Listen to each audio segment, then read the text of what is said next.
Good morning. This is Joyce Kraft from the Brookline Rotary. We have some very special guests with us today who need no introduction. We're going to allow them to introduce themselves. So I'm going to mute everybody except our speakers. And Susan Howards, I think you are on. I just lost you. I can't believe it. Yes, everybody knows me. I'm a local attorney in town with a focus on domestic violence, and I'm filling in for Steve Bressler on the Safety Net, which is the Biggs local cable television show related to domestic violence. And I'm so happy to be with Rita, who probably is the #1 expert on domestic violence in the town. She knows everything, every statistic, every fact. Stop it. She's also chair, and she's revitalized the Domestic Violence Roundtable, which had a little lapse. So I'm just going to jump in, and I just want to give you some statistics that a friend of mine who, Toby, is a realtor, sent me from CBS. For every 3 months, we're on homestay. I don't know what else you want to call it, but we're stuck in our homes, which is a good thing. I'm not criticizing it. They expect 15 million cases worldwide of domestic violence.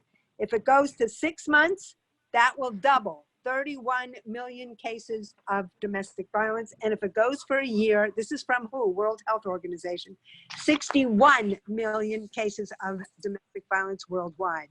We are seeing an uptick. Governor Cuomo, who I am on a first name basis now only because I never miss his show, I don't call it a press conference, Andrew, said 2 weeks ago that in New York, they've seen an uptick in domestic violence by 22%. And a day later, Charlie Baker and Lieutenant Governor Polito pretty much said the same statistic in Massachusetts. And they've done something Rita's going to talk about by triaging resources. I don't know what the uptick is in Brookline, but I can tell you from my practice, I think it's pretty big. I'm getting calls. It's very hard to do anything. The courts are closed. They're open for emergencies. You can do things telephonically, file motions, etc. You could even have hearings. I won't go into it, but I was on a case yesterday and the phone lines got confused. So the judge was addressing my facts to another case. Anyway, I'm going to turn it over to Rita. Rita, do you want to talk about some things we have in Brookline? Yeah, I just want to say hi to everybody, and I'm really happy to be amongst you. I want to tell you first what domestic abuse is. Abuse is a pattern of controlling behaviors carried out by one person in an intimate relationship to maintain power and control over the other by using tactics rooted in creating fear and or hurt in the other person. We could actually claim that this coronavirus 19 is the biggest domestic abuser of all time. And abuse is not an anger management issue, and it's not caused by alcohol, drugs, stress, mental health difficulties, or other outside influences. It crosses all demographic lines and cultures and socioeconomic age, religion, age, sexual orientation, gender, etc. And it's not limited to physical assault, which is what many of us imagine that it is. Abuse is about control, and controlling behaviors may be physically, emotionally, financially, sexually, and even spiritually abusive. Isolation and victim blaming are common in an abusive relationship. And abusive people often introduce controlling and abusive behaviors into a relationship gradually. You can even see it in high school, some high school behaviors that the police deal with in the different activities that they present at the high school. And first I'm going to give, there's a national hotline, and I think if you watch television, you'll see it come on. It's on every channel as well as the cable network, and you'll see it flash on. And all of these hotline numbers and that, I'll mention it once, and then Joyce has suggested that we'll get it out to you. Susan Rack has been given a list of them from Susan Howard's, and so you'll have them. Could I interrupt for 1 second? If you don't, and just say that during this COVID era, survivors or those involved in abusive situations are double whammied. They're isolated by the abuser. They are isolated as we have the stay-at-home mandate. And one of the ways the abusers are really wrapping up domestic violence, they're threatening to bring the virus home. They're threatening to give the virus to the children. They're taking away telephones, they're taking away cars, and many of these people do work, but they're not going to work now. So how do they access the resources that we have so many of and that Rita's going to talk about? It's a very serious problem in Brookline, and one of the things that the Domestic Violence Roundtable that we're trying to do is to reach out to grocery store clerks, to pharmacists, because they do shopping and they do pick up medication, and alert them that if somebody hands you a note and says, I need help, or please call, or do this, they are somebody in trouble. Okay, Rita, thanks. All right. And the immediate number that we have for Brookline is 911, our police. They're well-trained. They're absolutely fabulous in dealing with these kinds of situations. They're there to help, and they really do help. So if there's an immediate danger, you call 911. You don't fool around. You just call 911. There's also a national hotline, and I was speaking about that appearing on television. It's an 800 number, toll-free, 799-7233. It's 1-800-799-7233. And then the state, we have really a decent governor. The state has a SafeLink number, and that toll-free number is 877-785-2020. And the safety... the SafeLink. What does SafeLink do? I was just going to tell you. It's a domestic violence and sexual assault resource. The administration has set up a SafeLink that cross-links into all of the different towns and hamlets within our state of Massachusetts. And it's a centralized number for any survivor of domestic violence or sexual assault to call and receive services during this COVID-19 public health emergency. It connects survivors of domestic violence because they're assuming that if it's an immediate danger now for you, you're calling that 911. But they give you also a 211 line, which is an additional method for victims to access help and resources. So there are things being set up statewide, nationally, and 911 is our Brookline immediate thing. Interesting. So that the governor and lieutenant governor publicized this on television. They're taking the domestic violence statistics that they have very, very seriously. And we know that when things lift, whether it's May 18th or June or whenever they come out, the domestic violence statistics are going to shoot right up, because that will be the opportunity for those involved in the situations to maybe reach out to some of these resources. And people talk about the aloneness that you feel in these situations where those of us in my age range, you know, we're not supposed to go out for anything except maybe a sniff of the fresh air occasionally because we're in immediate danger. But as they learn more and more about this virus, and with the close-knitness of people living in a house or anything, it's an ember. You're living in an ember, and it's smoking up and that, because people are really tense, and it's fear on their part as well to strike out. So Susan's right, it's going to heat up again. But there are other resources to take on these stress levels and to kind of release some steam. We have some fabulous people. All of us are fabulous people in this town for the outreach. The town has set up on Hammond Street an emergency operations center. It's non-medical, but it's an information center about anything that's happening for your lights, electricity, all that kind of thing that can happen for all the town agencies. Any questions you have about that? And it's 617-879-5639.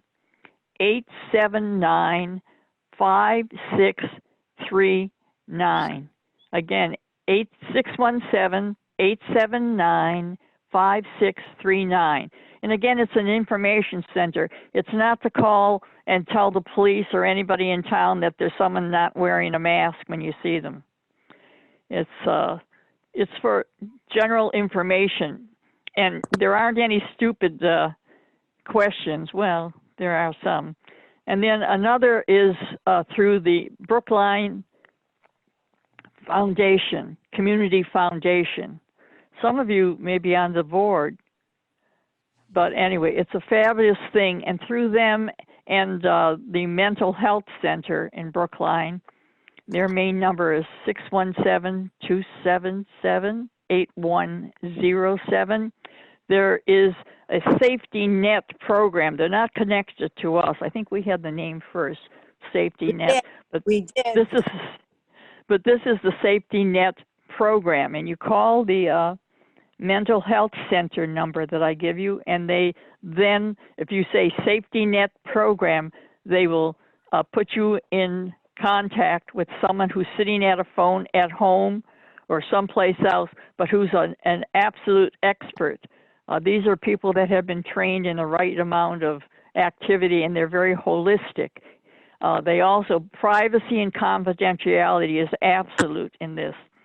So this emergency fund has been set up for residents in need of help in a variety of ways, and it's poised to become a primary fund resource to meet residents' needs.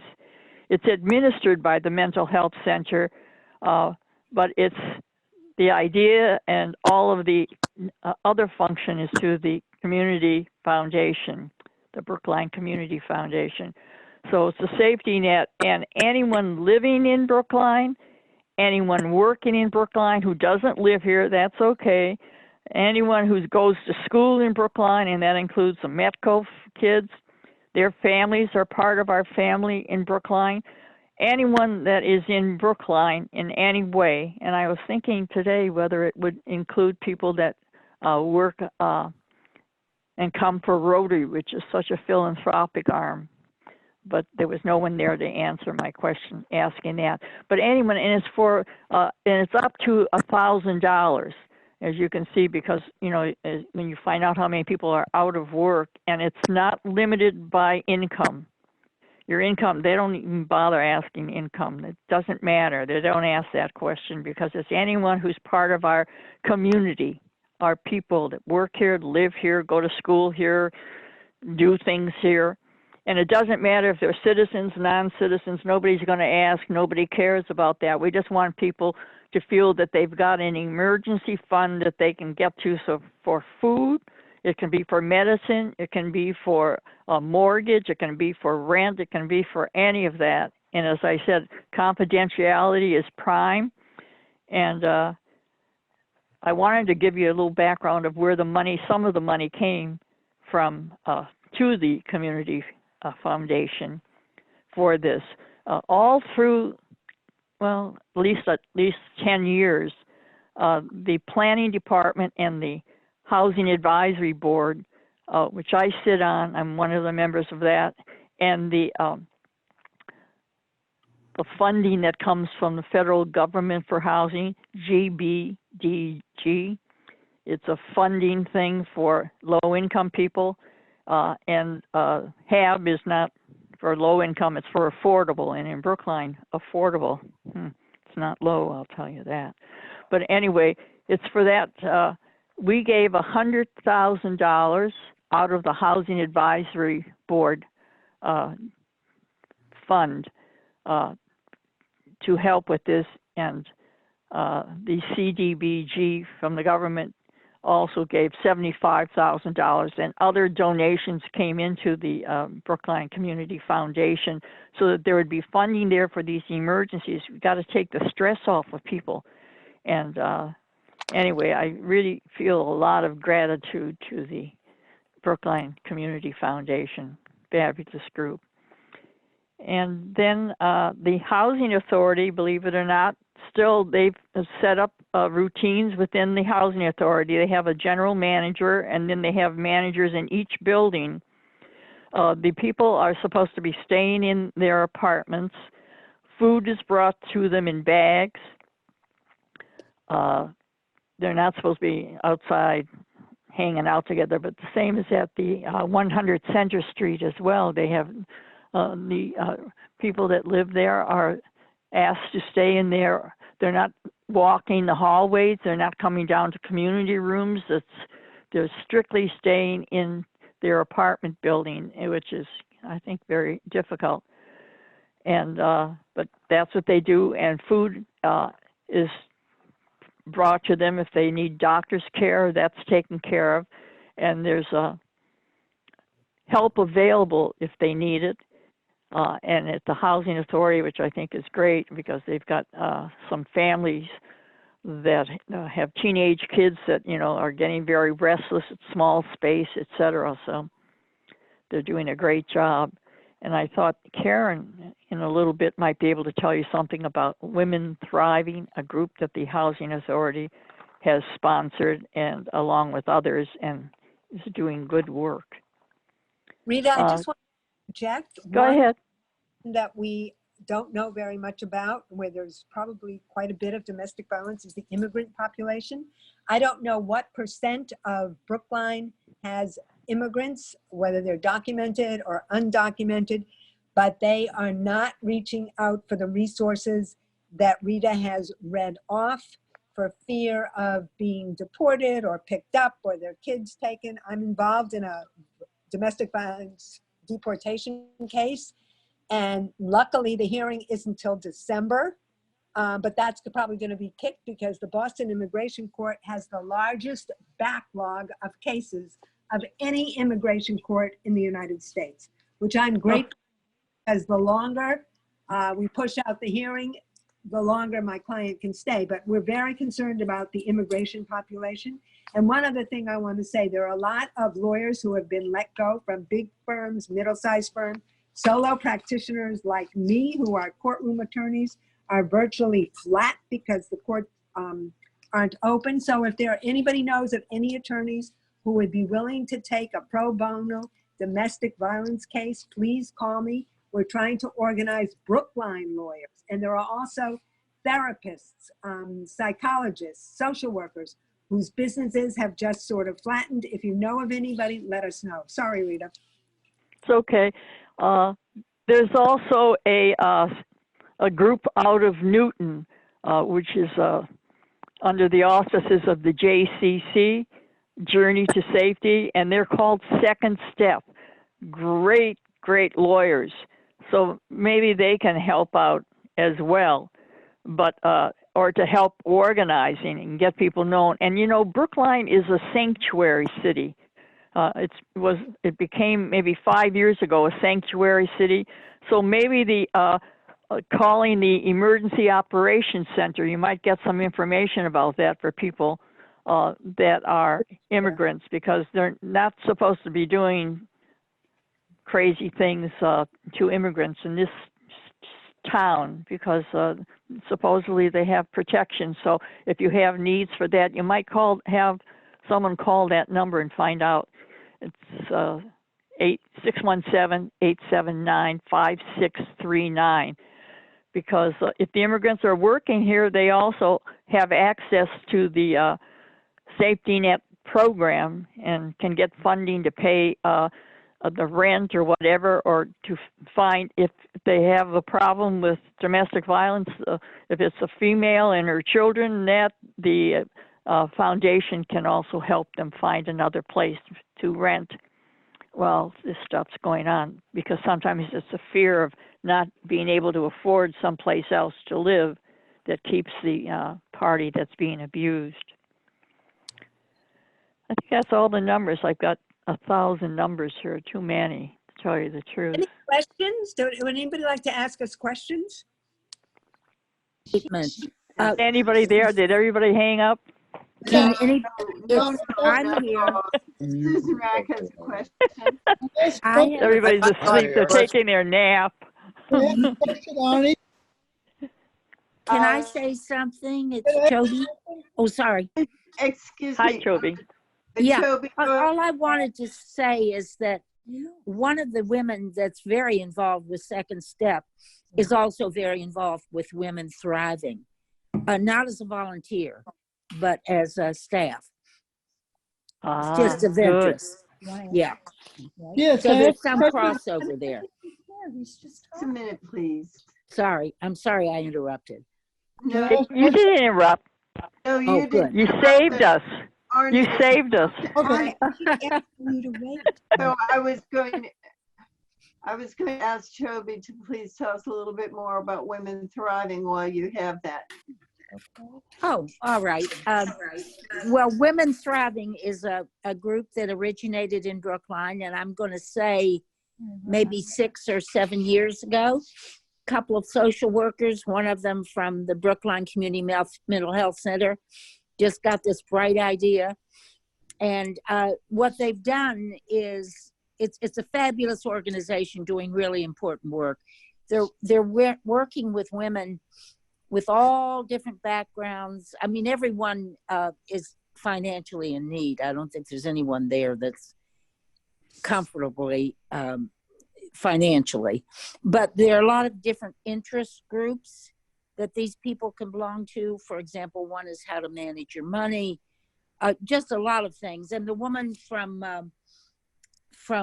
Second Step, Grace, helps with some organizational skills, but there are a lot of different things they do, and they're serving women primarily that live in low-income housing, but not totally. And it is a really spectacular group of women. Is Ann Brackett is involved, isn't she?